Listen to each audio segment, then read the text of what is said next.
words and thanks ILSA for this invitation.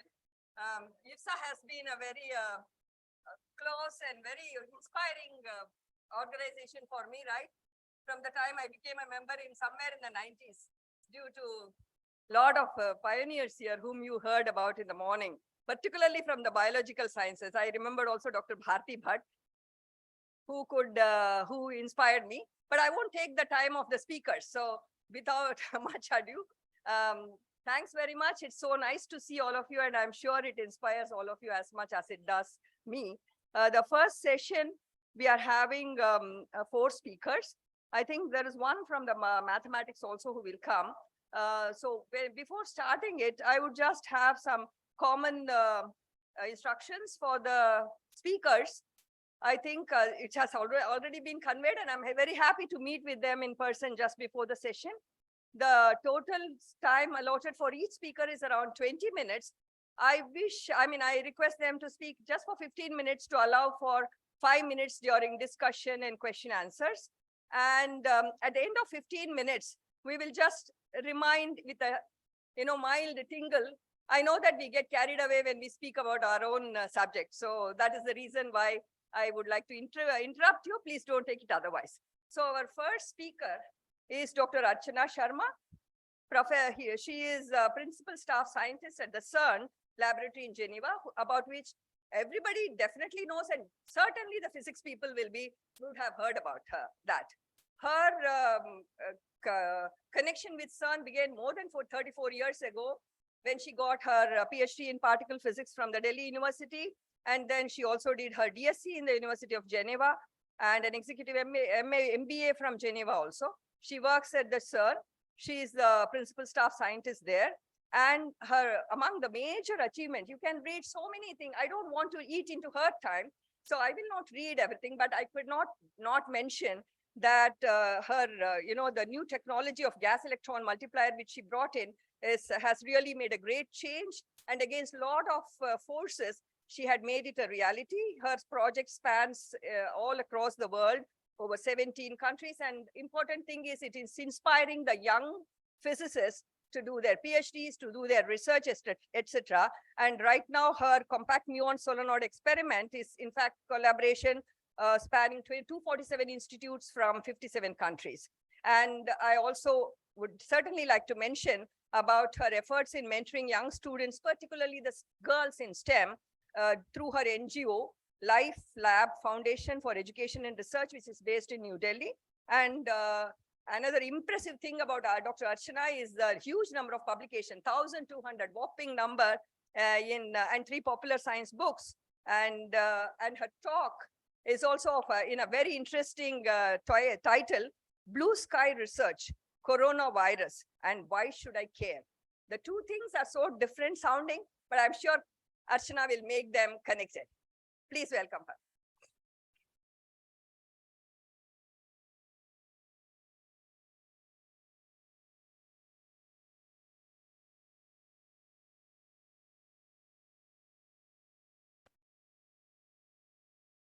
Hello, can everybody hear me? Brilliant. Thank you very much for this very generous introduction. Don't be impressed too much.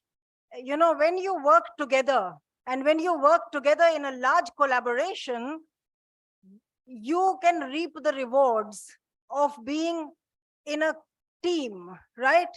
And women as such have this emotional intelligence of how to work in a team, how to make the teams, and how to soar, like we heard from in the inaugural session, how we can soar.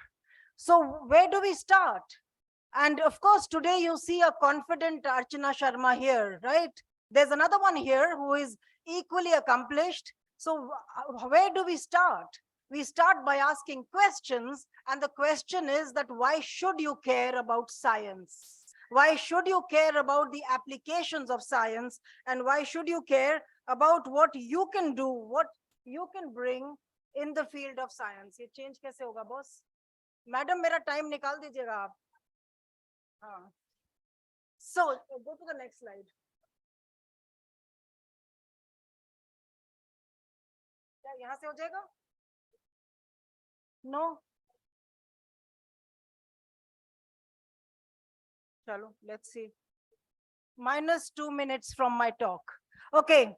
So yes, I am coming from CERN, as was already in my introduction. And the questions of curiosity, like when we were little children, we would ask our parents, where did we come from, right? And the answers we know very well. We came from our mummy, from the mummy's tummy. But then the universe, where did that come from?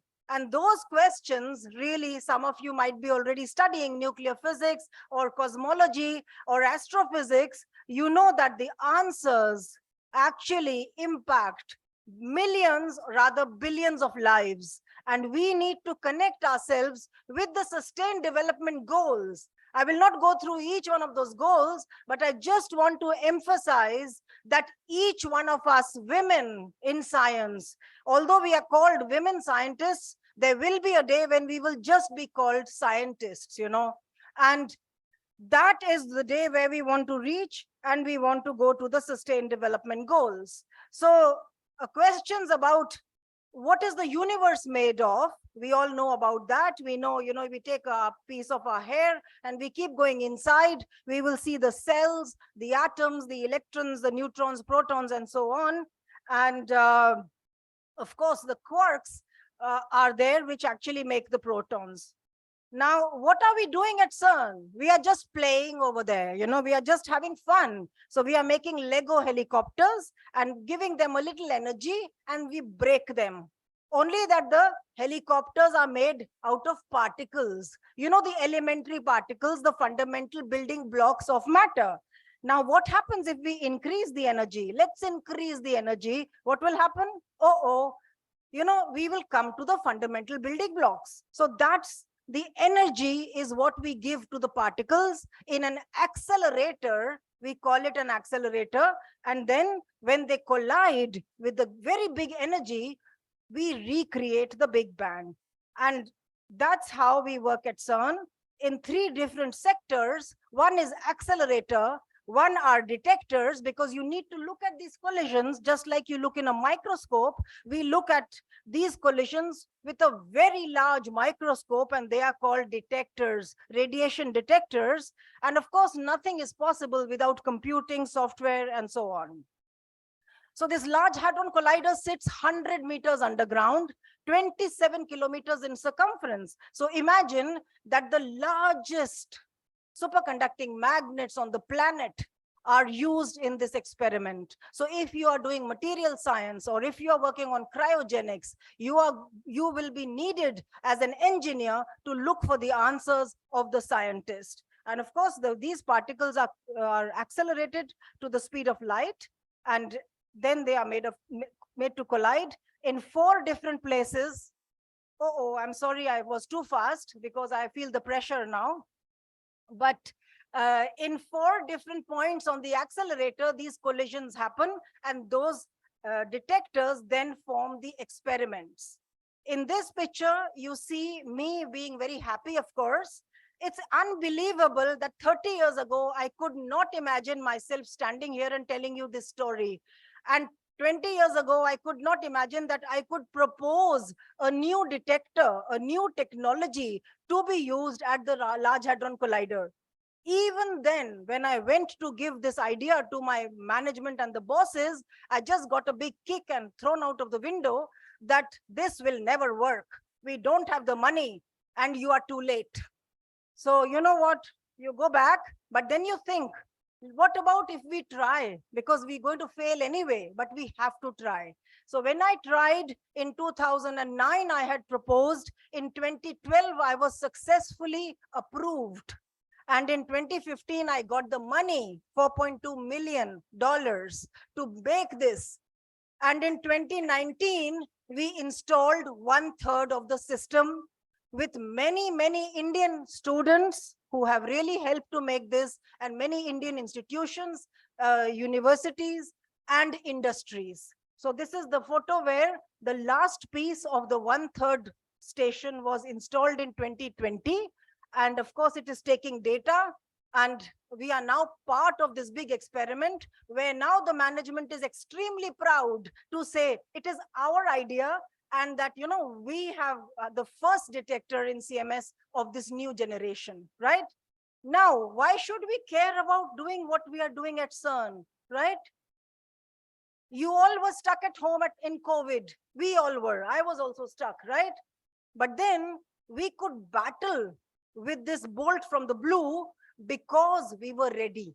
We had the infrastructure in science, we had the scientists, and we had instruments with which we could trap and study the coronavirus. Because it all comes down to studying quantum mechanics, using the scanning electron microscope, and of course, doing drug discovery only once you have the tools. How many of you know that the World Wide Web was discovered at CERN? At least a few people know. How many of us can live without the internet? Come on, guys, isn't it? We cannot live without the net. I heard of a case in Punjab where a lady has filed a suit that she was mentally unstable because the net broke down. All right? So yes, you can imagine that there are challenges in doing science, but the impact of trillions of dollars of economy of not only our country, but the whole planet depends on us scientists. Because if we do not give the tools to society, the society is dysfunctional. So scientific research is what we do with cutting edge technology, and that happens in blue sky R&D. We make a huge social impact, which of course makes a compelling business and industrial engagement, of course. So let's rewind 35 years ago. That was my status, where I could only see a little bit of what am I going to study? What will I do? How can I study? Research is so confusing. The guides are very intimidating. You know, I was completely lost, confused, insecure as well, and disoriented. I studied in a little place called Jhansi in Uttar Pradesh. And you can see that I did my school with my teacher, Sister Aquilina, who made me build a model of an electrical crane, you know.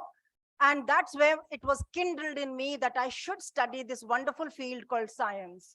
In BHU, where I did my master's, there also my teachers were amazing and they gave me a lot of encouragement to study science. And of course, I was a good student, you know. Many of the girls are usually good students, isn't it? I mean, that's obvious. But what happened is that I came to CERN. In 1987, I came to CERN, bottom right. And when I came to CERN, from India, I came this wonderful student, you know, gold medal and this prize, that prize. So you know how we are akadu at that time, you know, you think that, wow, wow, wow, I know everything. And when I came there, I barely knew anything. I was on the floor because I was not able to operate a single instrument that was in the laboratory. So this is the reason why I entered into a second PhD, because girls are also very creative, you know. Imagine, and also crazy, because if you do a PhD once, you know, it's already enough. So second PhD from University of Geneva. And after that, slowly, learning on the way, falling down, getting up. But then I have many patents on this technology, the one that was then used into the CMS experiment. And of course, now I have loads and loads of students with whom I work. I'm also dreaming of making a control room of our experiment here in India, you know, because not everybody can travel, right? It needs money, it needs resources. So we are working with students who can then work together with us here in India on Indian soil, so that they are completely connected with what we do at CERN in the experiments. You can see the rewards are many, because we have visits of Professor Kalam, who only patted me on the back and said, keep up the good work. Although he knew nothing of what I'm doing, but you know, just that is enough, isn't it? It makes such a big difference that you are at least acknowledged from your country in a certain way. And of course, in January, I received the Pravasi Bharatiya Samman.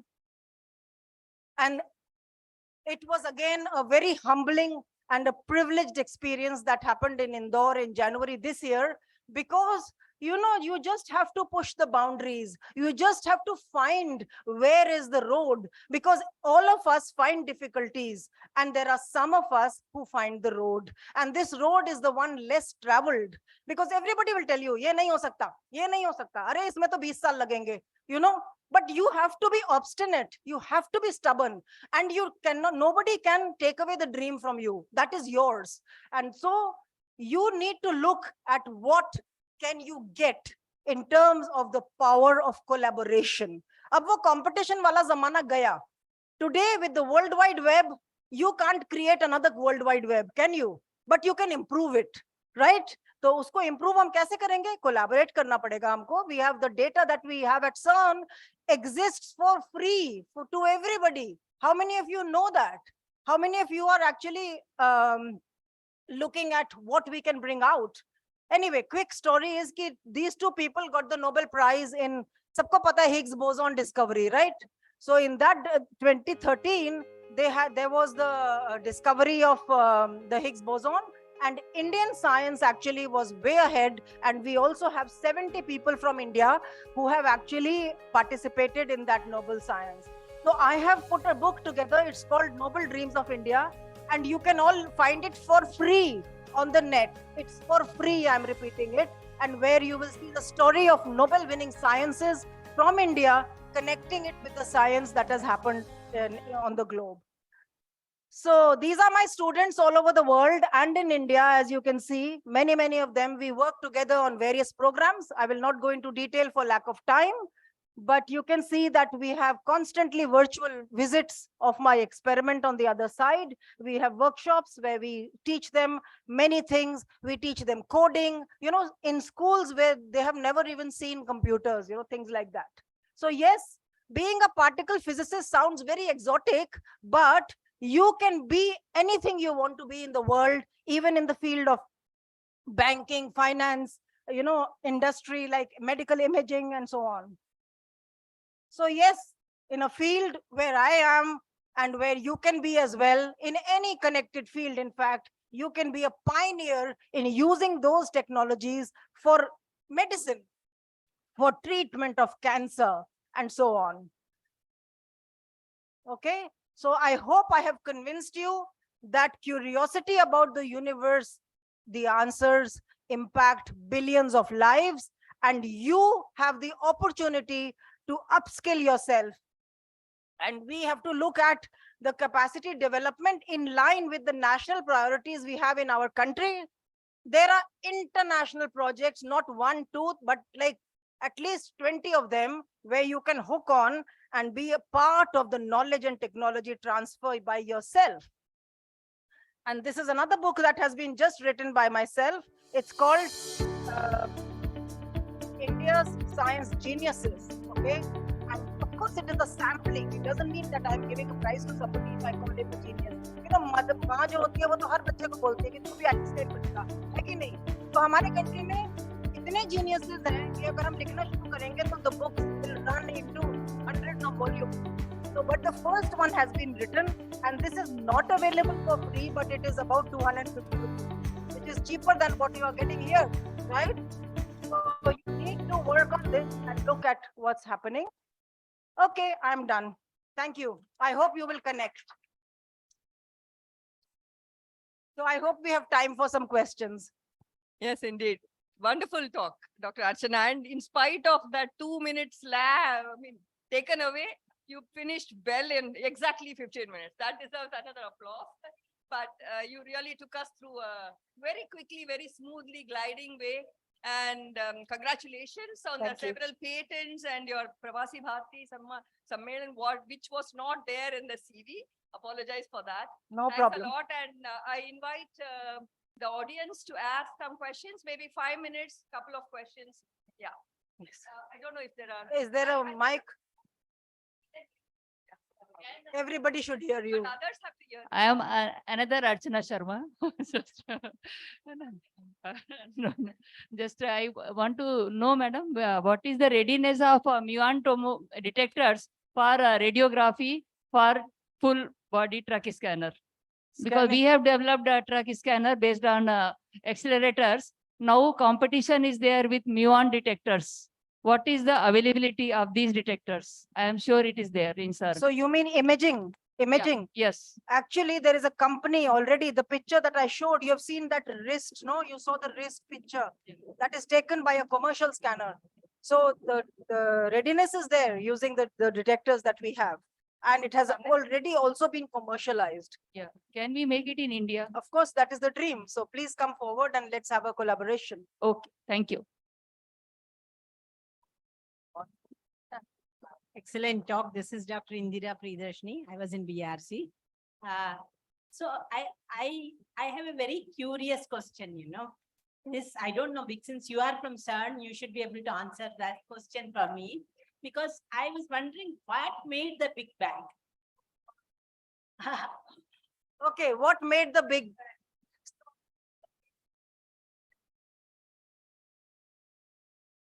But from your thoughts. From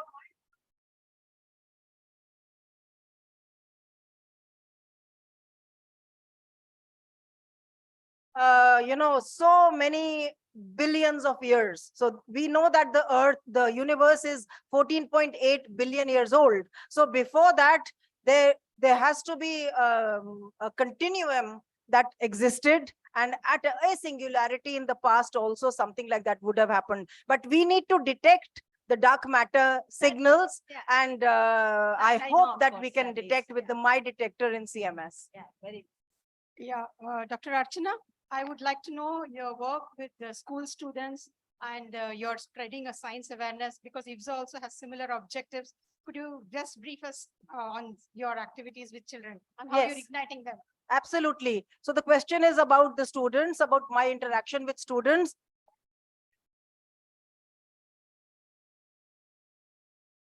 Interacting with people, and that is where you kindle the imagination of a student. And for me, it is extremely important that if a child wants to study science, he or she should be enabled to study. ऐसा नहीं होना चाहिए कि उसके लिए बाधा आ जाए और वो नहीं कर पाए. So that is very important for me personally. I got an opportunity. I made use of the opportunity, but not everybody will get that kind of opportunity. I mean, वो अलग बात है कि it was very challenging, but so what? So I go to schools in India on a regular basis. शुरू में तो थोड़ा सा it was haphazard. You call me and you say, Archana, come to my school. I will say, yes, of course. But then, there was no coordination in what I was doing. I did that for about 10 years because, पहले तो India आने के लिए भी पैसे चाहिए आने के लिए, so that is already initially I was not able to afford it. But then very gently, I got some like-minded people together, and we have a foundation. It's called Life Lab Foundation for Research and Education. That is in New Delhi. And this team does the planning, where we will go. So I give a lecture, for example, to the students, and then we do a long Q&A. बच्चों के बहुत questions होते हैं, and the questions are amazing. They always, bowl you out. वो तो clear होता है. And then we do workshops on pedagogies of the future, because as you see that the technologies are, the pace of progress is accelerated. 6 months later, you want a new iPhone. वो तो ठीक है. लेकिन बच्चों के education में आप कैसे चेंज कर सकते हैं within 6 months? So we need to be very aware of the pedagogies that are happening all around the globe, and we want to bring them in our country. So that's one part of the work. So we do teacher trainings based on those pedagogies. We have a teacher resources all over the world who then come together. We try to find money if somebody can sponsor it. Then we go into so we are the content creators in that. And then I am doing also student workshops and all the workshops I explained. Okay. Dr. Archana, hello. If Can there you- is a question in the chat, we will just take that as the last one because we have Yeah. finished the 5 minutes of the question. Is there any question? पीछे से पूछिए Yeah, ना आप लोग. madam. सबसे पहला lesson तो है कि शर्माना नहीं Can, चाहिए. can I? Yeah, but Am I audible? Yeah, very inspiring talk, Dr. Archana. Another Archana, though not Sharma. जरूरी नहीं, nobody is perfect. Yeah. Yeah. So my question is, if I understood correctly, you said all of the CERN data is available free for people to use. So from my understanding, I think the data must be pertaining to more towards the biophysical aspects. So can we utilize, though you said that for corona structural understanding, you had used that electron microscopy and all. So are these data, can these data also be utilized for biological sciences Ji, applications? Ji, can the data be? And where do we get those data? I will explain to you that Thank you. one day I got a call from the press office at CERN and they told me, Archana, do you know this boy from Kerala? He got a prize, a state prize for using LHC data. I said, oh my God, I don't even know. Usually I know what's happening in India, you know, in my field. I found out that the boy had Googled how to look at the data and he volunteered his time on the program where they were looking for solutions for malaria. And this program is called LHC at Home. So you look into the web pages and you will find, and you can volunteer your computer time, your computer memory and so on to be part of so many, there are like millions of programs actually, and they are not coordinated by CERN. They are coordinated by citizen science. So if you want to do something, you can also. I think we should thank Professor Archana for the excellent talk. Really seamless. Thank you. And any more questions, please? One. Don't leave her Chat alone wala. during the lunch time. No, I think we cannot take any more questions if you have to keep the time. Please, sorry. One. So, okay. Sorry about that because the There was a long- chat question or no? chat makes excellent presentation. Okay. Fantastic. Thank you And very much. We all concur with that. Thank we'll you. Definitely wish to learn more and more opportunities. Thank you.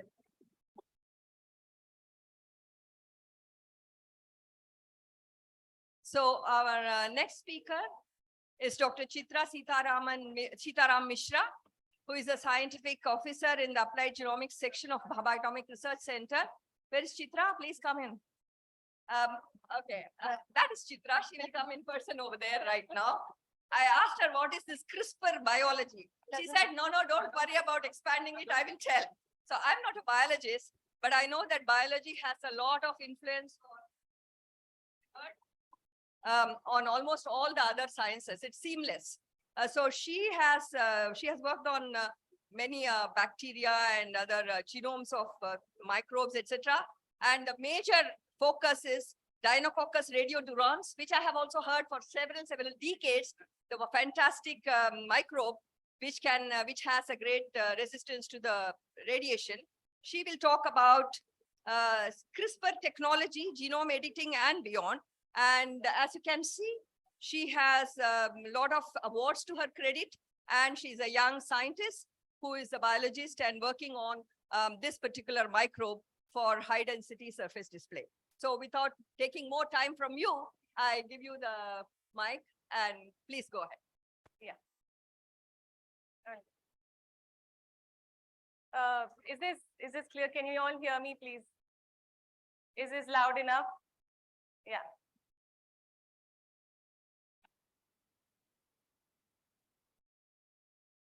Yeah, so to start with, I really want to thank IPSA for inviting me here. I'm really humbled, and it's a real privilege to be standing here and presenting a talk on the topic CRISPR, genome editing, and beyond. Slide changer. Yes.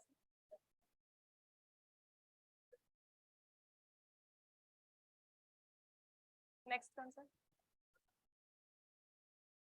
Okay. Okay, so before we actually start, and since this is a very general audience, I thought we'll start with definitions.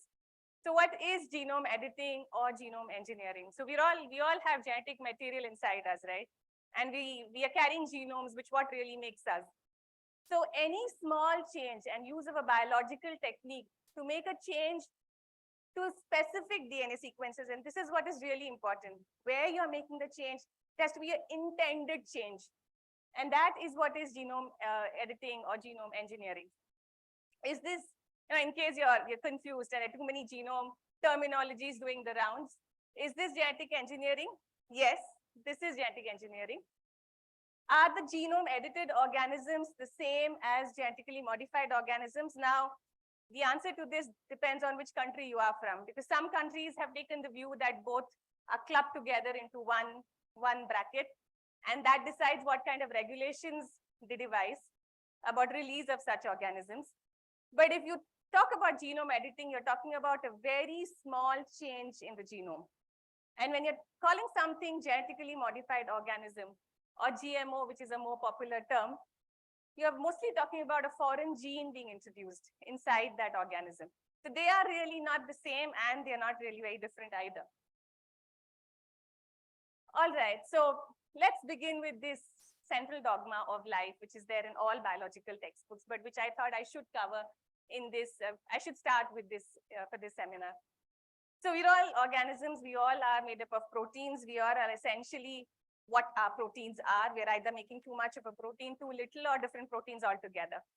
So if you want to make any change in the physiology of an organism, then you have to make that change in the DNA, because the protein is essentially encoded by the DNA, right? And all that information about how much protein to make and what kind of protein to make is in the DNA, or the genome as we call it. And that information is first given to a translator, which is called the RNA. And from the RNA, the information is practically or literally translated to the protein. So you want to make any change in the way a person looks, or change something about a disease condition, you have to go and make that change in the DNA. And that is what is genome engineering. Right, so what's the big deal? Why is it so difficult, right? It's difficult because the problem is huge, the size of the problem. Let's look at the size of the problem. So the human genome is made up of 4 elements essentially. For biologists, this is like too much of textbook information, but these are 4 alphabets, if you would like to call them, or 4 letters of the DNA dictionary. And these are adenine, thymine, guanine, and cytosine, right? And they are just found in all kinds of arrangement in the genome. And how many of them do we have in our body? We have these many. I'm not going to read that number, but it's a large number, right? And the letters form words, if you like. And these words are what we call genes. And these genes are what makes the proteins. Okay, so there are these ATGC letters arranged in all kinds of sequence, which form words, which are genes, and which form the protein themselves. So the average size of such a gene is about 3,000 nucleotides. Now the possibility, now you're talking about making a change in just one of these genes or one of these letters in this large number of letters, right? And therefore, if you try to just do it randomly, the possibility that we hit the right gene is as small as this number over here, right? So it's very difficult to actually make a change in a very specific region of that size of genome. So you need a physical tool to be able to make it. It's not easy. Just to give you an idea, if you have to find a letter, a word in this word maze, right? It's hard. Just think of a problem that's about 1 million times harder. You're talking about genome editing, right? So suppose we're able to do this. Suppose we are able to find or home into the gene that we want to change, right? Then how do you change it? So what next? Once you found the region you want to change in the genome, all you need to do is cut it, right? You just make a cut, right? And that's it. That is the problem. You solve the problem if you made the cut, because the rest is taken care of by the cell's repair system. Anytime the DNA is cut in a living organism, it needs to be repaired. It's a question of survival for the cell. So it has very robust mechanisms for repairing it. How does it repair it? There are 2 pathways. We'll not go into too much of detail. But one pathway will invariably result, the one on the right side, will invariably result in inactivation of the gene. So the gene essentially can't make the protein anymore. And this is what we call a gene knockout. We've knocked out the gene, literally. The gene is not functional anymore. And the other pathway will actually result in repairing a gene. For example, if you're talking about a mutation, which is causing a disease, and you want to replace a wrong copy of the gene with a correct copy, it's like a gene replacement, then the other pathway is followed, right? and you get a corrected gene. You're able to change it just the way you want to change it, right? So now the problem of genome editing is not a problem of fixing the DNA, but actually finding the sequence that you want to fix in the genome, right? I hope I'm able to impress that upon all of you. Okay. All right. And now we come to CRISPR. So CRISPR is essentially a way to find a specific sequence among all that nucleotide floating around and to be able to cut it. And let's see what CRISPR really does. So to start with, the CRISPR system is not about genome editing for bacteria, right? The bacteria use it as an adaptive immune system. So what does that mean? When we get ourselves vaccinated, once you get yourself vaccinated, subsequently if that virus comes and attacks you, you're ready to fight it off, right? The CRISPR system serves as such a mechanism, except that it does it in bacteria. Just like we get infected by viruses, bacteria too get infected by viruses. Interestingly, there are more number of viruses than there are bacteria in the world. And yeah, so and how does this whole thing operate is given over here. Viruses which attack bacteria are called phages, right? And what happens is that when a phage attacks a bacteria, the virus will essentially send in a DNA molecule or an RNA molecule. Now, what the bacteria does is it makes a memory of this RNA or DNA molecule. The bacteria creates a memory of this piece of DNA which came in, and it puts it in the genome. Don't worry about that. Then it makes what is called an RNA molecule. The translator we talked about earlier translates it into an RNA molecule and then clubs it along with the protein. And now these are like policemen. These are like policemen going around inside the cells, looking for that same phage to come and attack it. And if it does that, what does it do? The RNA molecule is able to tell one phage from the other or one virus from the other by a property called complementarity. We'll not go into that. But essentially, the bacteria can tell that the same phage has come, recognize that piece of DNA or RNA which just came in, and destroys it.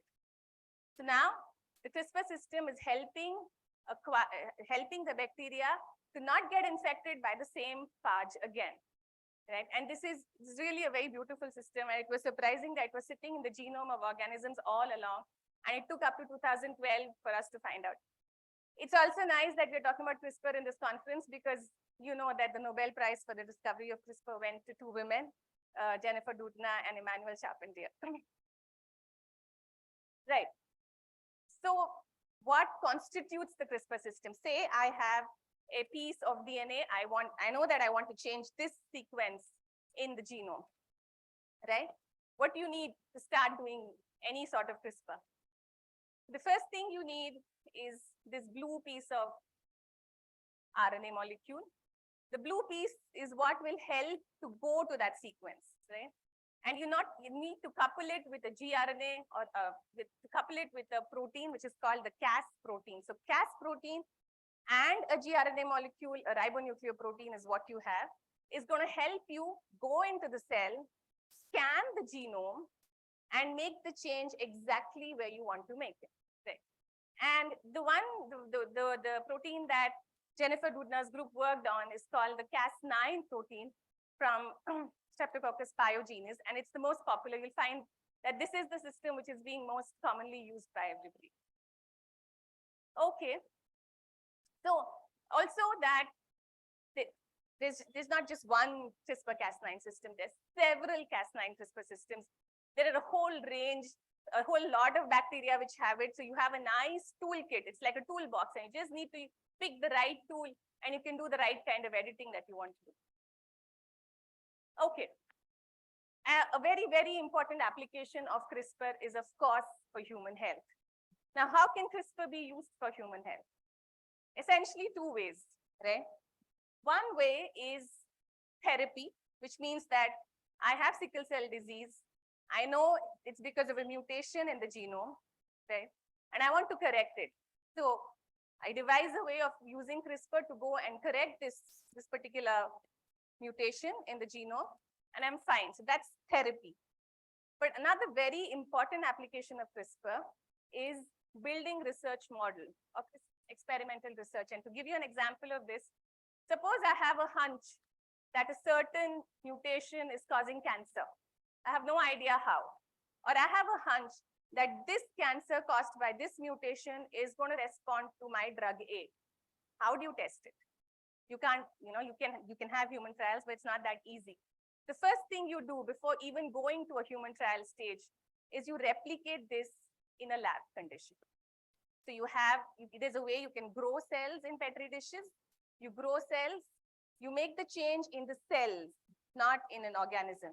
And then you do all your experiments on that cell line. So use CRISPR for that. Or you have mouse models, which is the first thing you will do before you take anything to a human trial.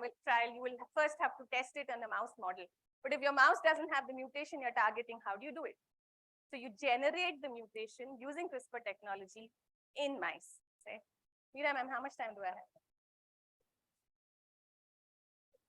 3 more minutes? 3 more minutes? Okay. Okay. So Shamla ma'am had told me that I'll get a little bit of time to present my work, but I think it was more important for this audience to know what CRISPR is and how it can be used. And maybe I'll just skip through the slides which show some of the work that we've done with various organizations. But yeah. Yeah, so this is a work where we generated knockout mice. This is done in collaboration with ISA Pune, and we were able to generate knockout for a gene which is called RAG1. I think we'll go a little fast from here. This is a way to screen those mutations. So you've seen how mice models can be built with CRISPR. Another application of CRISPR is that you can use CRISPR as antimicrobial agents, right? So when the double-stranded DNA is cut, or a DNA is cut in an organism, like I said, it's an emergency situation. In humans and higher organisms, which have 2 copies of each gene, right? This is less of an emergency, but still needs to be repaired. But in microbes, we just have 1 copy, you better get to repairing it fast. But in spite of the repair mechanism, it results in a lot of lethality. So CRISPR is also a way to kill microbes by specifically targeting their genome. And this is just a result which shows that when you target the genes in a mycobacterium, they all pretty much die, right? And we also showed that this is very selective. We also showed in mycobacterium that if there is a factor which gives it antibiotic resistance, we can use CRISPR and resensitize it to the antibiotics. I'm not going to go over this too much. Another very important application of CRISPR is that, fine, you cut genomes and you do repair and you change them, but it also gives you the capacity to switch off genes. This means that you're not really doing anything to the DNA, except that you're just sending the complex which goes and sits there and doesn't allow anything else. No other protein can approach that gene to make a protein. For example, if DNA needs to be made into protein or RNA, you need a polymerase to go and sit there and do it. But if you send in CRISPR-Cas, that sits there, it's like musical chair. There's only 1 chair and 2 people want to sit on it. CRISPR-Cas gets there first, and so now the protein can't be made anymore. And so this is a shut-off system. You can shut down. This is called a knockdown of genes. You can do this with CRISPR. And so we did this in Deinococcus radiodurans, and we got pretty good results. And we've also been able to sign out for publication. A third application is you can use CRISPR in diagnosis. It's a huge application right now, especially after COVID. So what happens is when you, for example, during COVID, all of us would have undergone the RT-PCR test, right? So a swab is taken, and then they extract the RNA out of it, and then amplify it in an RT-PCR machine, and the readout is a fluorescent readout, and you get your result. In CRISPR, pretty much the same thing is done, except that for identifying the DNA or the RNA as a pathogenic one, you use the CRISPR-Cas system and you generate a fluorescent readout. And we did this for COVID. We tested a few patient samples. And then what we did was we collaborated with another division in the ARC, and we just made this small, cute instrument, which we call the CRISPR Cube, wherein you can run the entire assay. You don't need any high-end instrument. You don't need a very sophisticated lab. Yes, I'm done. And you get this readout where you get fluorescence or no fluorescence. We've been able to give it to 2 technologies. So just to sum it up, I've told you about genome editing, about building disease models. I've told you about antimicrobials. I've told you about gene silencing, also about molecular detection of diseases. We are detecting COVID and other diseases. I haven't told you a whole lot. It's just a fraction of what CRISPR can do. I haven't missed out an entire portion about editing plants, which is a huge booming industry. You can treat diseases, and I have a slide about that. You can engineer livestock. You can have fatter fish, pinker pork, I don't know. Gene drives, another really important application, but a dangerous one, wherein you get the ability to wipe out entire population of mosquitoes and flies. Very easy to do it with CRISPR. You have better microbes, and you can do live imaging of DNA, which is again an industrial application of CRISPR. But there are problems. Problems are that you always, it's not very rosy. Sometimes along with an intended change, an unintended change occurs at a different site, which is, of course, as you can imagine, very dangerous. And how do you get the CRISPR system into human systems, right? So I'll leave you with this slide, which is a picture of a person called Victoria Gray, who is the first patient to be treated with the gene editing tool for sickle cell anemia. Also the researcher who helped her with that. And I'm showing you this slide to tell you that it took just about 12 years for CRISPR technology to actually get converted into a therapeutic tool, based on which there are a whole lot of industries. I've just listed 3 of the first 3 industries here. Yeah, so just to give you an idea that things are really moving fast here. This is the lab. That's Rita ma'am, who was our section head and was around when a lot of this work started. Dr. Devashish there at the extreme right, who brought in all the CRISPR technology from his postdoctoral work, and he's been supervising all the work that I've told you about, and a whole lot of collaborators and my section head. So thank you very much. Thank you so much. Thank you very much, Chitra, for that very quick overview. I can understand how difficult it is.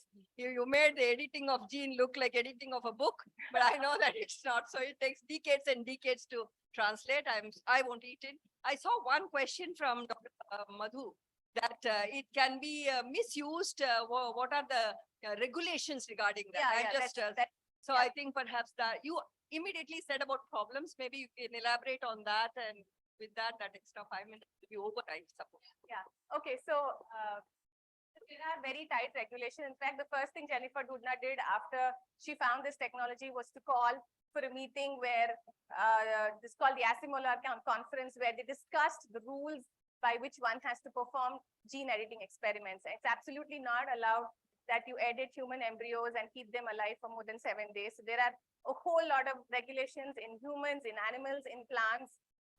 And despite all this, there was one Chinese who actually made CRISPR-edited babies. You might have read in the news, and he was really criticized by the scientific community for that, and also had to face a jail term for about 3 years. But yes, there are strict regulations about using CRISPR technology and using it for genome editing.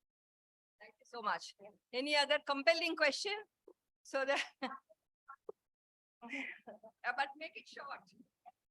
My question is very uncompelling, but just I was wondering whether artificial intelligence has impinged on this technology, because I just read in one of the issues of Nature that AI has managed to find many antimicrobials, which are very important for us who are microbial resistance. Right. So I was just wondering. Yes. So this is the age in which biology is heavily influenced by computing, right? And Rita ma'am is one of the first people who started to do that in our lab. So heavily influenced by computing and knowledge and AI-based systems. You need, we have generated an enormous amount of data in biology in the form of sequencing results, right? And it's really difficult if you don't have the computer doing it. And if you don't have AI looking at it, I don't think we'll be able to do much. So editing requires sequencing information, requires AI. Yeah.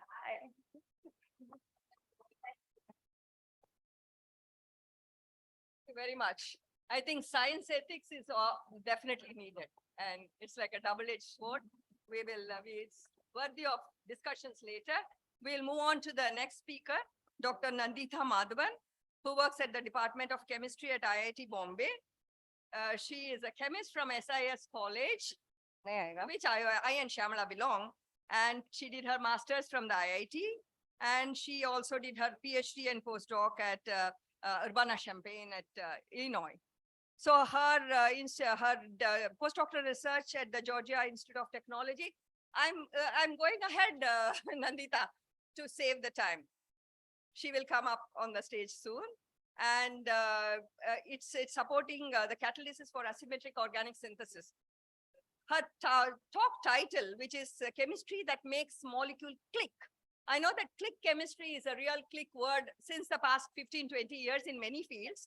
And I'm quite motivated to hear her talk and her independent research career at IIT, at Madras, and then to Bombay. And you will hear more, as she has also gotten several awards. And particularly, I would like to mention about her association with NPTEL, which is about the learning aspect, which has got a lot of common aims with the IVSA. And she will, I hope she will touch about that also. I don't know, maybe in a question. Maybe later, yeah. Okay, please, Nandita, on click chemistry. Thank you. Thank you so much for the introduction. And thank you so much. Am I audible? And thank you so much for this opportunity. It's been really nice to attend the inaugural session and very humbling to see how 12 visionaries have brought it so far, and it's 50 years. It's indeed very inspiring for younger people like us. Today's talk that I'm going to give is on click chemistry, which was awarded the Nobel Prize the last year. Before talking about that, our group does not really work on click chemistry. The overall theme of our group is small is big. Essentially, we work on small molecules that mimic the activity of large proteins. And those who are interested can talk to me later during the break. I will not be speaking much about it now. Today's talk is mainly on, click chemistry. And the Nobel Prize was awarded to these three. Caroline Bertozzi is the 8th woman to get a Nobel Prize in chemistry out of 114. But one other statistic I would like to point out was that over the last 5 years, 4 of the Nobel Prizes, 4 of the women Nobel Prizes came in the last 4 or 5 years. So I think the statistics will change quite a bit. And many in the audience, maybe back there, are future Nobel laureates. So please keep aspiring for that. The other two are Morton Meldal and Barry Sharpless for the development of click chemistry and what is called as bio-orthogonal chemistry. So, how many non-chemists in the audience? Okay, quite a large number. So, these molecules might look very daunting. It's actually quite scary looking for chemists as well. These are very challenging molecules to make. Sort of like the Bandra-Worli sea link and all that. It's an architectural marvel where people do molecular engineering to make these molecules. And usually once you make them, going through clinical trials and then to a drug is a very, very long process. So it takes a lot of grit for people to do this when they're not sure at the end what is the benefit they will reap. But a huge round of, the magnificent efforts of synthetic chemists in doing this is really fascinating. So an alternate approach that people started thinking of is, why not focus on properties, sort of a minimalist approach? Can we use smaller molecules which essentially have the same properties? For example, if we are looking for a drug, can I make a smaller molecule which will do the job? So this is sort of a minimalist approach, and Sharpless and co-workers in this paper here also spoke about the methodology or the process to make them. Because just like cooking at home and then cooking for 1,000 people, there is a lot of difference. So a lot of times the methodology we develop in our research labs is done in milligram-gram scale. So when the industry has to scale it up to kilogram scale, the process has to be scalable. So it's very important that chemists take a look at the process when you devise these methods. So the idea was that, can we use methodology which is scalable and easy, like a recipe, anyone should be able to follow it. So they call this, they talk about this in a paper where they introduce the concept of click chemistry. Now, this picture is something which many would identify it. These are just pictures I took from Google for, say, plant cell, animal cell. There is so much diversity in this room. And if we go to the biodiversity around, the flora, fauna, there is a lot of biodiversity. But once we start zooming in, so if I go to the plant cell, animal cell, zoom in further, I have DNA, carbohydrates, proteins. Chitra spoke a lot about nucleic acids, etc. And then you zoom in further, you have sugars, nucleic acids, amino acids, organic molecules, many of it found in bottles in our lab because we work in peptides. Now, all of these are very similar at a molecular level. Complexity isn't as much. Like she said, 4 alphabets, 20 alphabets for proteins, they come together and do complex properties. The other interesting thing is that they're put together by peptide bonds, etc., where the chemistry of these bond formation is repetitive and straightforward. So the idea is that can we use simple limited starting materials to come up with complex properties? So basically, from a synthetic point of view, coming up with modular things which anyone can do. So we have an IKEA close by here in Nerul or something, I think. So you get these boxes there where the furniture is essentially in a tiny box. And then you come home and all of us can be carpenters, put it together, and you get these shelves. So the idea is, even for molecules, can you have these set of instructions and tools where anyone is able to synthesize larger molecules? And the focus here is on tools, which is the reactions that are used. So just to give some idea, now suppose I'm doing a very simple process. I'm mixing A and B, I'm forming C, and then C forms D. Let's say the efficiency of each of these processes is 80%, 80%. Now, when I do it in a sequence, the overall efficiency drops to 64%. The other thing is, one of these processes has this byproduct, another has another byproduct. So as an industry, when I'm using these processes, what happens is I'm dealing with loss at every step and also getting rid of these byproducts because they might have toxic effects to the body if you're using it for a drug. So when you do these methods, they have to be efficient in terms of yield and the byproducts should be minimal. So this is where the click concept comes. So it's sort of like your belt buckle. You have two molecules. Shown in blue is, say, molecule A, molecule B. You bring them together, click them, no byproducts, and it's so efficiently done just like your buckle click. Now, before the Nobel Prize in 2022, there was also the Nobel Prize in 1950 for two individuals, Diels and Alder, for coming up with a reaction which is called as cycloaddition. The logic is that, again, if you don't understand the chemistry, molecule in blue, molecule in green comes together to form, you can count 4 atoms, 2 atoms come together to form a 6-atom structure. And it does it very, very efficiently, doesn't need any fancy reagents. Now, what makes this reaction click? Again, a little bit of chemistry. When we talk about transactions, usually we think of in terms of money. I mean, we have to, however much we don't want to. The transaction that we typically use is money. For molecules, it's electrons. So when I have two molecules interacting with each other, one would be giving electrons, one would be accepting electrons. Sometimes they're sharing. So the one giving is the donor, the one taking is acceptor. For this reaction, if you look at the energy of these molecules, if you say, where these electrons are housed, like our rooms are called as orbitals. So the energy of these are very close to each other. So the donor can give, acceptor can take. This is perfect for this reaction. The other thing which is perfect for this reaction is how their symmetry or shape is. So imagine if I have 6 children standing together and we play this game Ringa Ringa Roses or whatever, where they hold hands together, form a circle. And I tell them, you have only one chance. I say one and all of you should form the circle. What will they do? They will extend their hands in a way in which they know it will form a bond. Same thing with these molecules. The symmetry enables the bond formation to take place at the same time. So because of these two properties, these reactions are clickable. Now, how did the development of the 2022 Nobel Prize take place? So the first landmark was in 1933, by Linus Pauling, another Nobel laureate who has 2 Nobel Prizes, one for chemistry for concept of chemical bonding and another for the Peace Prize because of all the work he did against the atomic bomb at that point. So what he found out is now instead of carbon, oh, these won't work. You have atoms here which are nitrogen.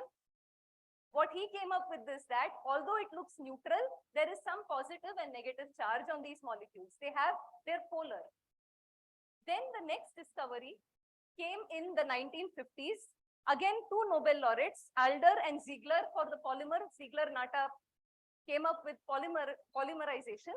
And what they found was that this bipolar nature can be used to do these cycloaddition reactions. So these also participate in cycloaddition reactions, but these are not as clickable as the earlier example I showed, because it does not work with all substrates. So you have to decorate it with some groups to make that energy difference I spoke about good. Also, there are byproducts. So people were not using it a whole lot. Another scientist, Huijin from Germany, did a work where he generalized this to all sorts of dipoles, not only the azide or the nitrogen-based one. Then there were almost 50 years where nothing much happened in this area. And in 2002, was the work simultaneously by Meldal and Sharpless. What they did is they made this reaction clickable. How did they make this clickable? This is the fascinating thing I find about a lot of Nobel Prizes. The idea is simple, but very, very elegant. You needn't have very fancy things. The modification they did was add a bit of copper to the reaction. So when you add copper 1 to the reaction, what does it do? It catalyzes the reaction and click. This ring that is formed is called a triazole, and it is very stable. It does not interact much with other things, so it can be used as a motif, as a linker, and also it's found in a lot of pharma drugs and dyes. So it's also a useful motif. And how does copper help? In this case, the circle formation is not happening at the same time. Copper is helping by hand holding both of the reactants. So it acts as a catalyst and the reaction rate is enhanced 10 to the power 7 times. So that's why it is clickable. So this work is what led to the Nobel Prize, because everyone started using click chemistry. My lab uses click chemistry. If something doesn't work to attach 2 things, we'll say try click chemistry. So that means it is really good. Now coming to the part of what Caroline Bertozzi did is taking these to a biological level. So if you look at our cell membrane, all this decoration shown on the top is sugars. Now there were a lot of probes to visualize proteins, but there weren't as many when she started her career to look at sugars. So that seemed like an area where a chemist could contribute, she thought. So then she said, can we develop probes for these sugars on the membrane? Now, criteria would be reaction should work in the cellular environment, it should be non-toxic, and it should not affect the other biomolecules. As I said, there is a lot of functional groups there. So it should be highly, highly selective. So for that, she coined this term called as bioorthogonal chemistry in 1990s, which says that you find chemistry which is highly, highly selective in this complex biological milieu. So can you get a reaction selectively on the target that you want? So what her group was successful in doing is, this square here, okay, is an unnatural sugar, functionalized with this azide, which is used in click. She fed this to bacteria and got the bacteria's machinery to install it on the membrane. This methodology was developed earlier by another scientist, and her group improvised this to put this azides on top of the membrane. So now what do we have? We have a cell membrane with a handle on top. So this was a great work that she had done, and she did a lot of reactions on this, which is called the Staudinger ligation. I won't talk about it today, but she was able to functionalize the membrane with a lot of different probes to see the membrane, etc.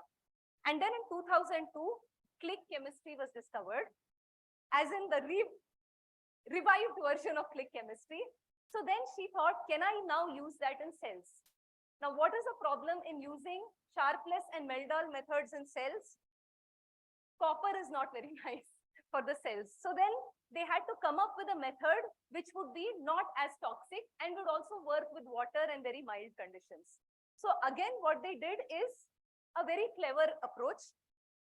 The early reactions by Alder, Ziegler, and Huiston, what they saw is that if one of the molecules here in green is strained, so when you have molecular strain, the molecule wants to release it. I tell this in my class, molecules are just like us. They want to be comfortable. They go to what is thermodynamically favorable, they do what is comfortable. So if the molecule is strained, it wants to release this strain. So what you think of it in terms of a reaction, if I think of a reactant going to a product, you usually have to climb a barrier. So you have to climb a hill.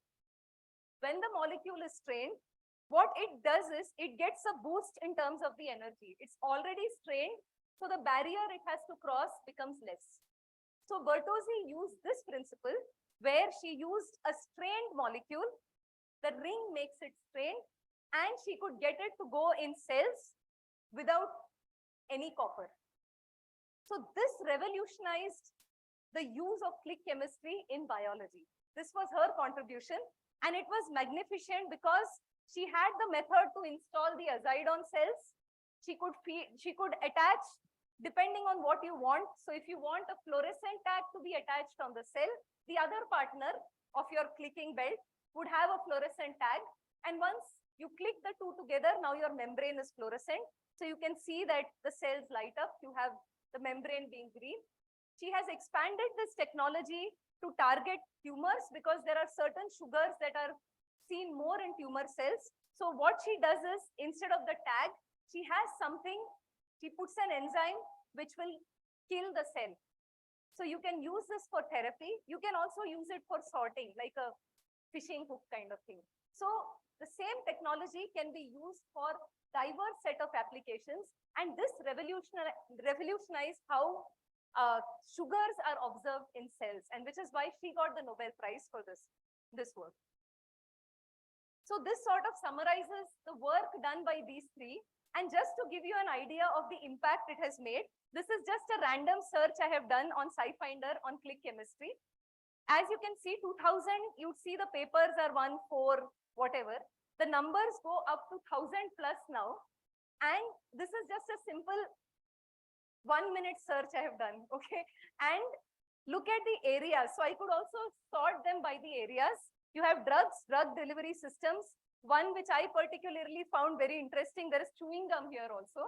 So it seems like it's used in materials, it's used in drug delivery, it's used in coatings, it's used in a lot of diverse applications. Just because, like I told you about the Amazon box, anyone can do it. The methodology is so tight. So with this, I will stop. These are additional resources if anyone wants to look at the work done. I found this quite useful in putting the talk together. I'll also be happy to share the slides with anyone if they're interested. Thank you for your attention. Thank you very much, Nandita, for that very nice talk, gliding through, giving very down-to-earth examples, but connecting. Thanks a lot. If there are any questions, and in radiopharmaceutical chemistry also, it has been used for some time. May not be in those numbers, but certainly a big impact, I would say. Any questions, please? Yes.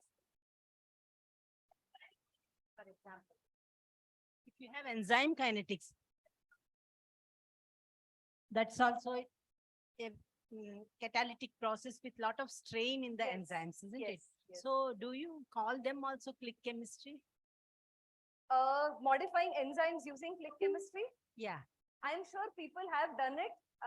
I don't know for sure, but I'm pretty sure they might have done that as well. Okay. But they have used it to attach it to supports, for example, for separation, etc., because it's easy to support enzymes on substrates using click chemistry. So that I know has been done quite a bit for easy isolation. But mostly it is for activation-less reactions, is it?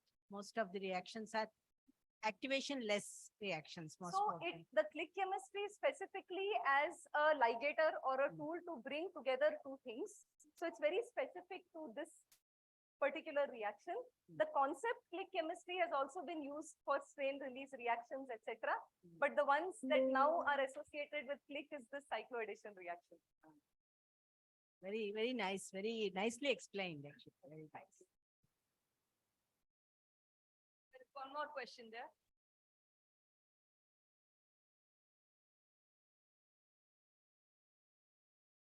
I am Professor Sarojini from Mangalore University. I'm a professor of industrial chemistry. Hello, ma'am. See, you have shown only one fluorescent tag. Ah. Is it only octane ring, right? Yes, the cyclooctane ring. Octane ring. Ah. Any other molecules? No, so what is done is the octane ring, on that you can attach any fluorescent tag you But want. octane ring has to be there. Yes, because that gives the strain. What the Bertozzi group has done is they've decorated it with, say, fluoride and other molecules to improve the reaction. Okay, thank you very much. Thank you, Professor Nandita. I think it was very lucid and clear. Everybody has understood that. Thank you very much. Let's thank her once again.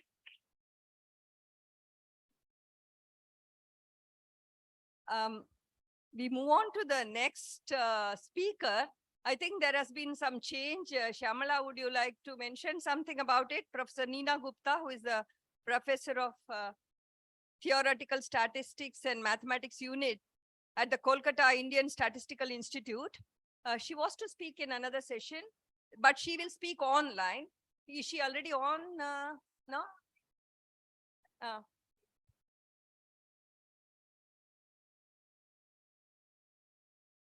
Okay. And Professor Aditi Sen, they will be in the next session. Okay. So the people who were snubbed and said not to ask the question, you have a few minutes. Let's not waste the time just moving around. Anybody with questions for the previous speakers?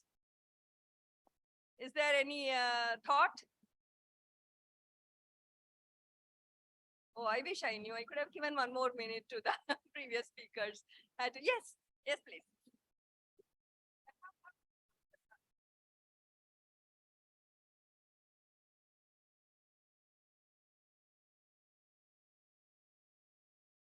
Yeah, this question is addressed to Dr. Chitra. How easy or difficult is it to identify the off-target edits in CRISPR-Cas9? Because normally it is hidden, so. Yeah, so the question is how easy or difficult is it to find the off-target effects? So it's not, it requires a fair degree of expertise in sequencing and analyzing genomic sequences. So it's not very easy, but it's with the current technology, it's not that hard either. But there is a lot of emphasis on identifying off-target effects, and therefore the technology is also developing that much faster. It's becoming that much easier. So there is a fair probability, though the probability is like very, very small. They found up to 2 to 3 off targets in a human genome, but that's enough to raise a red flag. Yeah. Okay. Thanks a lot. What is that? Next, during the lunch break, sorry. Now we move on to the next speaker who is already come online. And we have Professor Neena Gupta here.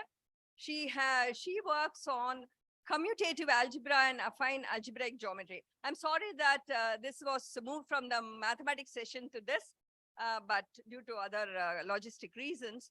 And she has several publications. You will also look at her. I think she's got a very illustrious career also. And I am not going to read all the long list of honors and awards which she has. And she will speak on the topic, which is some results on Laurent polynomial fibrations and quasi-algebras. I think, is that the title? Because that's what, polynomials, genesis, and some early results. I welcome Professor Neena Gupta. And as you can we have her CV? Because it's very, very impressive. She has several articles, but some of them very impactful. And for example, you can see there, and she has also received a lot of awards, Nana Shahi Puraskar Award, etc. So I invite Professor Gupta to begin her talk. Thank you, ma'am, for the kind introduction. I hope I am audible. Yes, very much, very clear. if one of you can stop presentation, I can start my presentation. Okay, so thank you.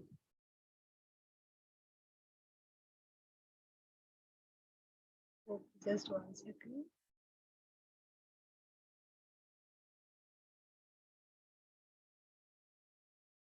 Can you see my screen?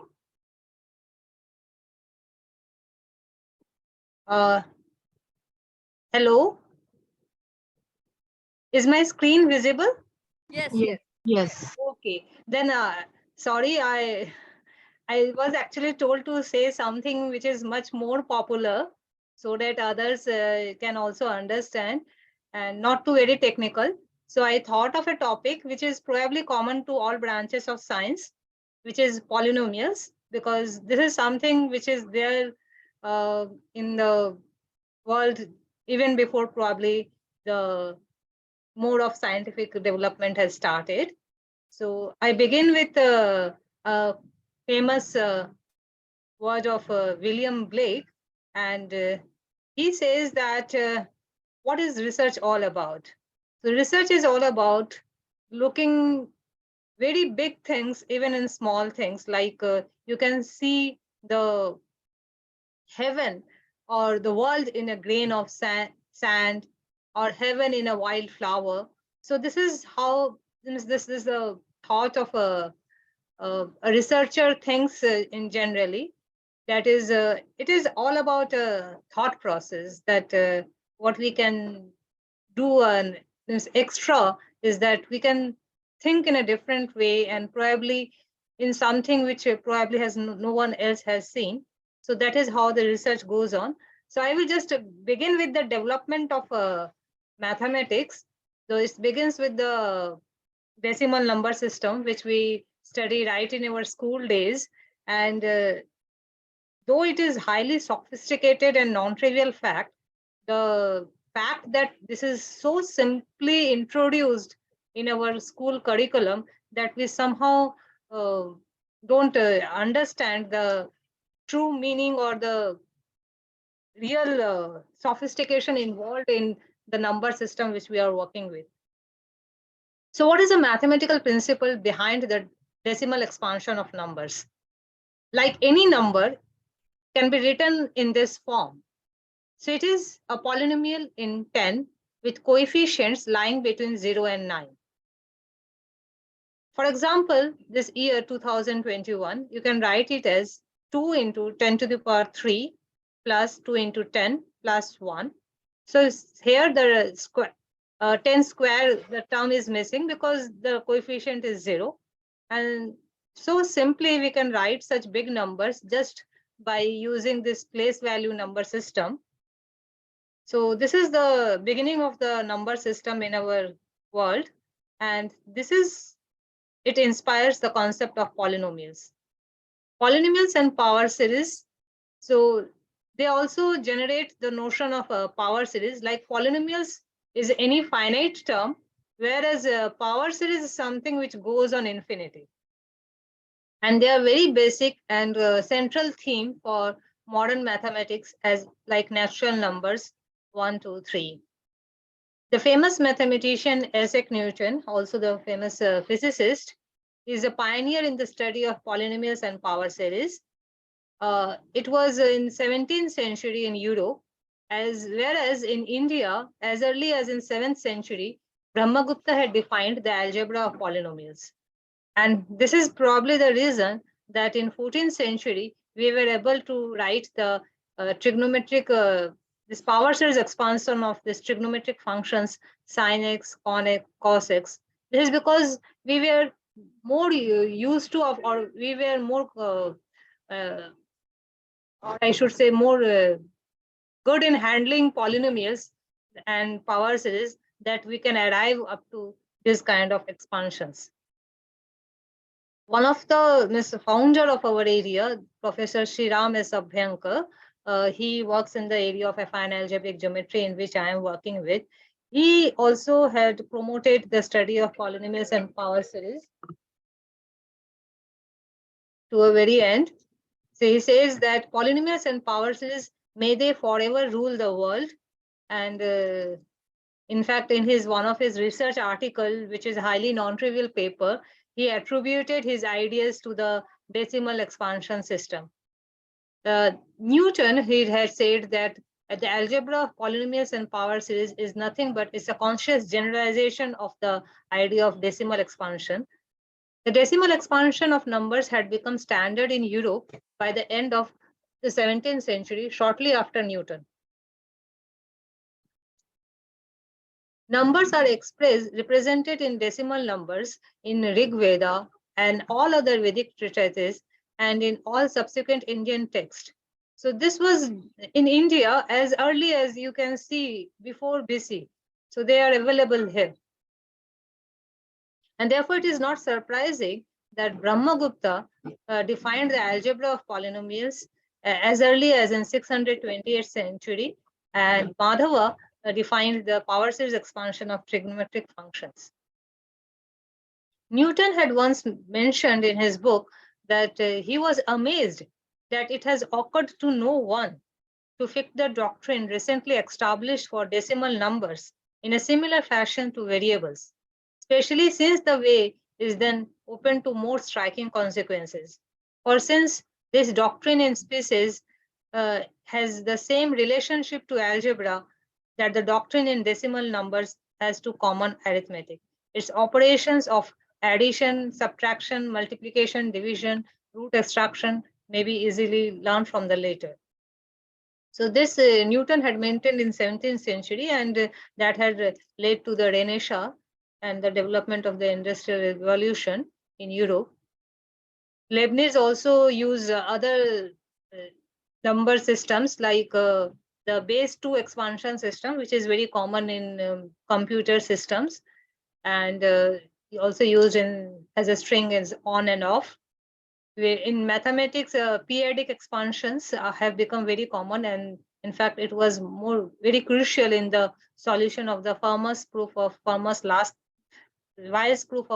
last theorem. This g-adic expansion with respect to a polynomial, this was used by Abhyankar and Moe in his expansion techniques for proving a very important result in affine algebraic geometry. Abhyankar, in fact, acknowledges in his paper that his result is nothing but a generalization of the idea of decimal expansions, which he had attributed in this paper. Now I come to another very basic topic of solving polynomial equations in one indeterminate. So this is a polynomial, general polynomial with coefficients coming from any field K. So for instance, we are more common with the field of rational numbers, real numbers, A0, A1, these are the coefficients. And the problem is to determine a root of this polynomial and to find a formula for determining the root of this polynomial. So the formula is to respect plus, minus, multiplication, division, mth root kind of thing. And the modern vigor, that is, if I know C, does it follow that then I am comfortable with mth root of C. But so this is something which I am comfortable. So can you give me a formula for writing the root of a given polynomial? So let us begin with the polynomial in one indeterminate. So this polynomial in one indeterminate is of this form. And you may be wondering that why I am talking about one indeterminate. So the solution seems to be obvious to us. However, these simple equations created difficulty among Arabs and Europeans till 14th to 15th centuries. The reason being there was difficulty in the absence of symbolism, formations of equations, and use of negative numbers. Like fractions, negative numbers, they were not so comfortable. But these are the classical algebra which has been developed in India as early as in 7th century by Brahmagupta. Now comes the quadratic equation. So this quadratic equation solving again is quite easy. The idea is to eliminate the middle term. And this was also done by Brahmagupta. We know it as a Sridharacharya's method of solution. That is Madhya Harana. So what we do is that instead of this equation, if we can reduce it to a polynomial of this form equation, y square equal to d, then I can just take the square root of d and I know the roots of solving a quadratic equation of this form. So the idea is that you try to eliminate the x term coefficient.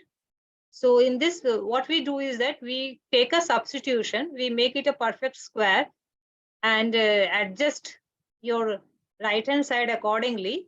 Now you put y is equal to 2ax and d is this number. Then you reduce this quadratic equation to a simple equation of the form y square equal to d. And therefore you know what is y, because y is square root of d. So solving now, the solution, the original equation was in terms of x. So once you know y, you can solve for x by putting the value of y in this equation. So this is now a linear equation. So thus, solving a quadratic equation, we are reduced to a solution of a linear equation. These formulas were explicitly stated in generality by Brahmagupta and also was known to Aryabhatta, and their methods were illustrated by Sridharacharya. We know it as a Sridharacharya's method of solution. So the idea is quite simple. You take this kind of substitution, and so this kind of substitution, we can also do it for a polynomial in n indeterminate. And with this substitution, what will happen is that we can get reduced of this n-1 coefficient. This will kill B1, and this is known as Srinhausen transformation, which was developed by Srinhausen in 1683. And this was a trick also used by Zariski and Hironaka's proof of the resolution of singularities of in the zero characteristic. This was cool. And Abhyankar calls his own proof of the certain theorem of Newton as Sridharacharya's proof. Now we come to the solution of cubic equation. So can we reduce it to a problem of solving a quadratic equation, that is a equation of lower degree? The step one is that we take some ideas from our predecessors, like Sridharacharya's way, completing the square. So in this, we can make this transformation and eliminate the coefficient of x square, and the reduced equation will be of this form. That is, P and Q are known quantities. But now, if suppose P is equal to 0, then we are in a very good shape. We can easily take the cube root of Q and we can solve for Y. But unfortunately, you cannot get rid of P so easily. So the coefficient of Y square, though it is absent, coefficient of Y is still present. So what we do, we now are struck, means the original ideas of predecessors are not going to work, and we need a new idea. So here comes an original idea which was due to Cardano, and in fact it's a trick, I should say a trick, because I don't know how he come to arrive at a solution of this form. He assumed that y is of this form, sum of two roots u plus v, and he put y is equal to u plus v in this equation, y cube plus 3uv q. So after putting this, the original equation gives you that q cube plus v cube is q and 3uv is p. Therefore, substituting v is equal to p by 3u in this equation, we get a quadratic equation in u cube.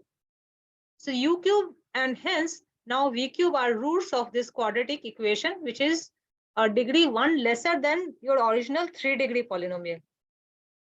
And thus one can determine u cube and v cube, hence u and v, and hence y is u plus v. So if y is equal to u plus v, then u cube and v cube are roots of the equation, and they are satisfying this quadratic equation, which we know. So the roots of this quadratic equation by Sridharacharya's method is this, and therefore u cube and v cube is equal to this. So u is cube root of this. If I call this u, then it is omega u and omega square u.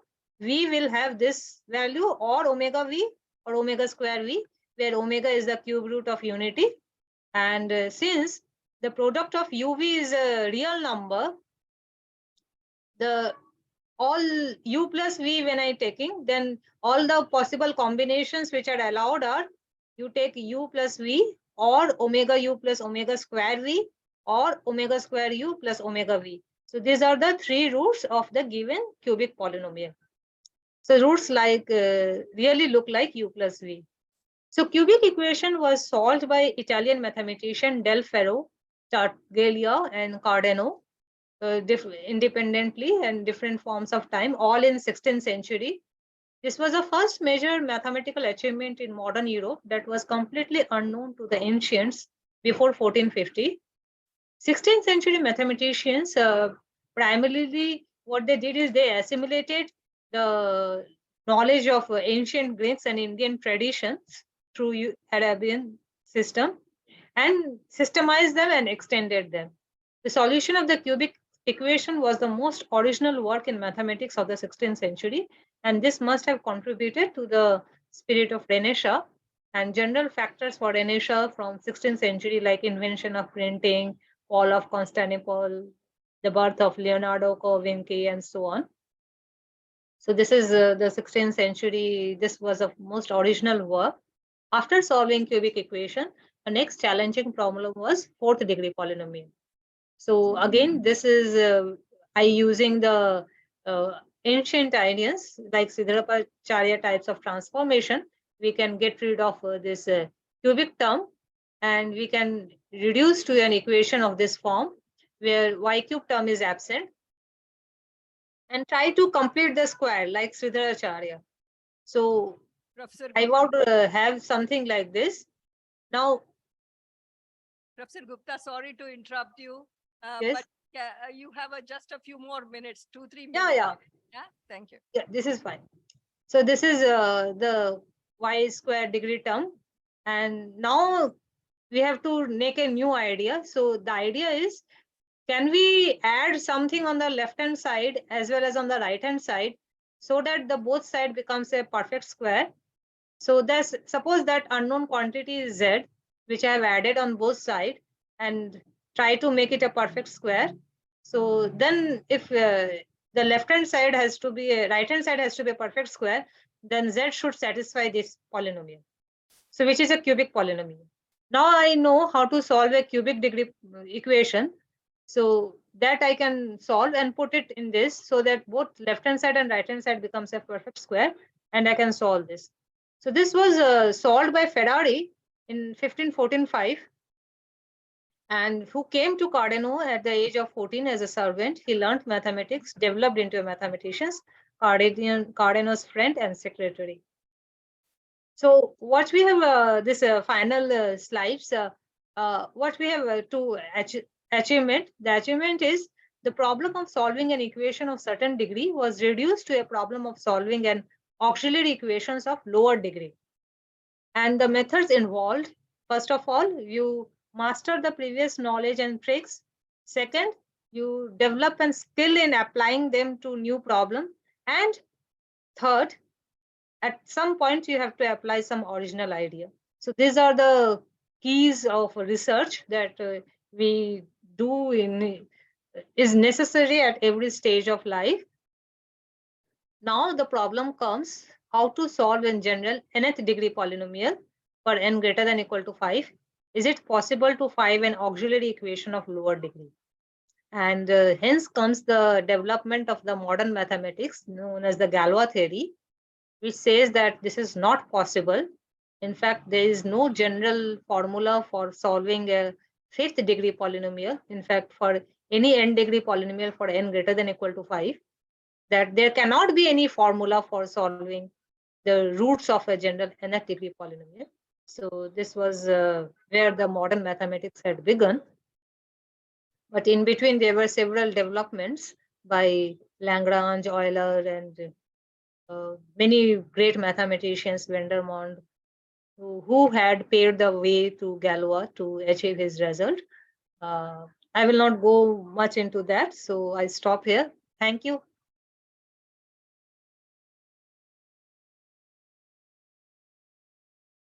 Thank you very much, Professor Gupta. Initially, when you started, I thought, yeah, I can understand this. You started with simple equations and took us degree by degree to higher levels. And but it was fascinating to see how the Indian mathematicians initially had contributed. You walked us through the several centuries quickly. I'm sorry to have rushed you up. I'm sure it would have been very interesting to understand it better with more explanations. But if there are some questions, maybe one or two, whatever we can take. And I hope that you can come some other time in person. Yeah, certainly. This is a topic which will require a lot of explanation, I'm sure, Yeah, yes. to understand. Any questions you have? Yeah, please. Hello, Dr. Gupta. I heard your talk in our CBS, 2-3 times your talk, and this is the simplest talk I heard from you. There it was much more complicated actually, but I really enjoyed, and as a young girl, you have been doing extremely well, and congratulations for all your achievements. Very Thank nice. you.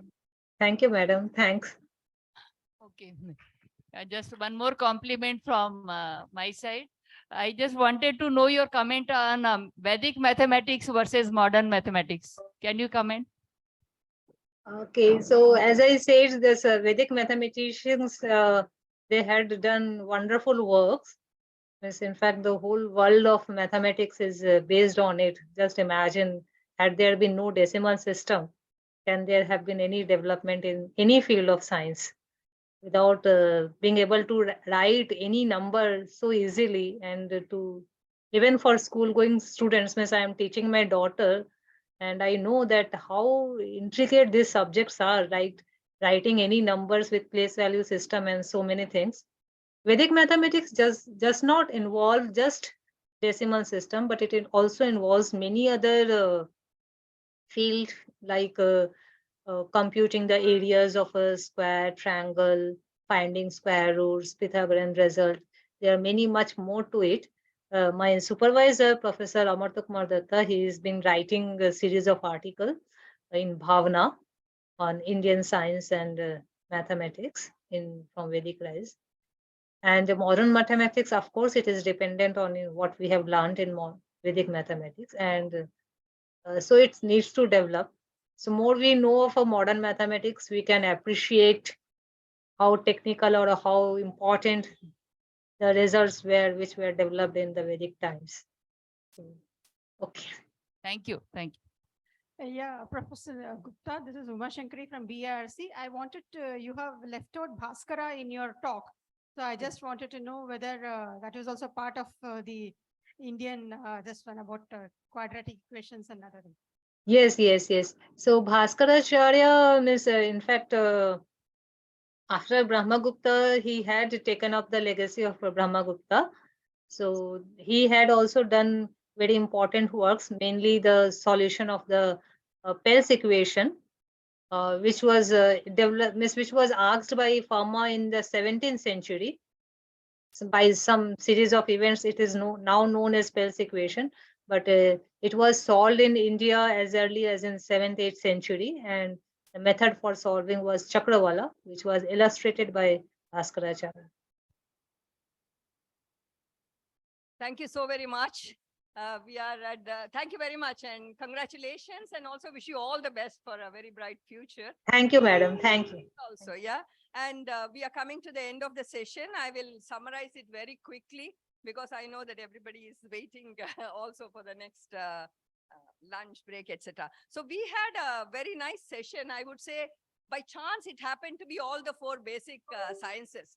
We had a physicist, then a biologist, and then a chemist, and then your mathematician. And Okay. 4 people, right? So we had Professor Archana Sharma, who took us very nicely through her tryst with CERN in a beautiful gliding manner, intertwining her the advances in science as well as current invention with her own work at CERN, the overall importance as well as impact of Indian scientists as well as on young Indian scientists. And finally, the need for collaboration and mentoring young talent. I think it's a lot of things to be taken, and then perhaps we could also look at future collaborations with CERN. The next speaker, she took us the genome editing. That was very nice. It was, let me see, Radhika, no? What was the name? Yeah, Chitra, sorry. Sorry, Chitra, about that. She made it look very simple, like editing, as I said, but smooth, simple explanations. Major takeaway, I would say, is the power of this technology, CRISPR technology in gene editing. It can be extremely beneficial, particularly in health, gene therapy or drug discovery or disease of diagnosis, etc., but also with a caution that it's a double-edged sword, not to be falling into bad hands, and a lot of regulations may be needed. But then there is a lot of future and a lot of hopes for people who are affected. Then came the third talk by Nandita, Professor Nandita, on click chemistry. Very beautiful explanation, simple, like ringa ringa roses. I never thought it could be used like that, but then very profound, I would say, highlighting the simple but innovative Nobel Prize winning ideas. Afterwards, we will think, why did it not occur to us? But anyway, that's what keeps them separate. And taking the biological membranes, that was very nice. And also, as I told her, it is used in many, many fields, including in my own field of radiopharmacy. And then I think many things nice will come out of this click chemistry. And the last talk by you, Professor Gupta, and polynomials, genesis, and some early results. As I said, initially it started, you took us step by step, but very steep steps quickly. And but then I was also very glad to hear the connection between the old Indian mathematicians, Aryabhatta, Sridhara, whoever, Brahmagupta and Bhaskara. And later also you mentioned Abhyankar. So it is a nice transition, and I hope your name will be there sometime in such a list. And it's good that you could transition centuries after centuries and then come now with a puzzle saying, is it solvable? May not be solvable. But let's hope it's a good thing to, good thought for the mind for mathematicians. And thank you very much for that. And thanks to all the audience for the rapt attention, whatever field we belong to. But then these speakers made it easy for us to look through their glass to whether we are, whatever we are, we could appreciate, and then also the connection between different fields, whether it is biology or math or whatever, to human living. So I think that's the IVSA's great point that connects the science, and it's not possible to escape it, and it's seamless. So with that, I stop here. And thanks, IVSA, for that great opportunity. I really enjoyed listening to that. Thank you.